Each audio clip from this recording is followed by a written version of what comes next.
Old is gold. Gold is old and old is gold. সোনা যত পুরান হয় তত মজবুত হয়, খাঁটি হয়। আর পুরাতন জিনিস যখন অতি পুরাতন হয়ে যায় তখন এটা সোনায় পরিণত হয়ে যায়। আমরা পুরান ঢাকাকে আধুনিক বানাবো না, আমরা পুরান ঢাকাকে সোনা বানাবো ইনশাআল্লাহ। সেই সুযোগটা আপনারা আমাদের হাতে তুলে দেন। আমরা কথা দিচ্ছি, কথা রাখবো ইনশাআল্লাহ। আমরা 5 তারিখের পরে বলেছিলাম আমরা চাঁদাবাজি করব না। আমরা কি চাঁদাবাজ? আমরা বলেছিলাম আমরা দুর্নীতি করব না। আমরা কি দুর্নীতিবাজ? বলেছিলাম মামলা বাণিজ্য করব না। আমরা কি মামলাবাজ? আমরা কথা যখন রেখেছি, কথা তখন রাখবো ইনশাআল্লাহ। এখন যারা বলবেন আমাদের বাইরে গিয়ে যে আমরা দুর্নীতিমুক্ত বাংলাদেশ আপনাদেরকে উপহার দেব, আগে দুর্নীতিমুক্ত বাংলাদেশ গড়ার আগে নিজেদেরকে আগে দুর্নীতিমুক্ত করো।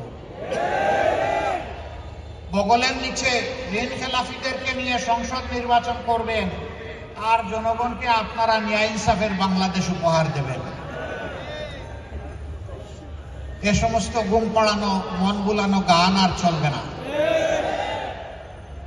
সদিচ্ছা থাকে আগে এদেরকে আপনারা বাদ দেন, বাদ দিয়ে বলেন দেখেন আমরা এভাবেই দুর্নীতিমুক্ত বাংলাদেশ গঠন করবো। আমরা আপনাদেরকে মোবারকবাদ জানাবো, জাতীয় আপনাদেরকে মোবারকবাদ জানাবো।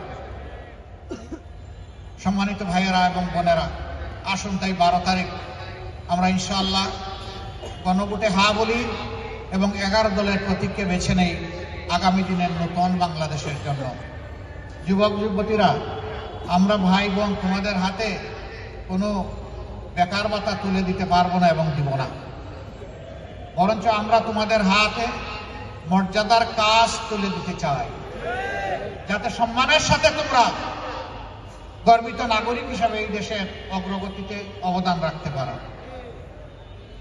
যুবকরা যুবতীরা ইতিমধ্যেই জানিয়ে দিয়েছে তারা ন্যায়ের পক্ষে আছে, তারা চাঁদাবাজদের পক্ষে নাই।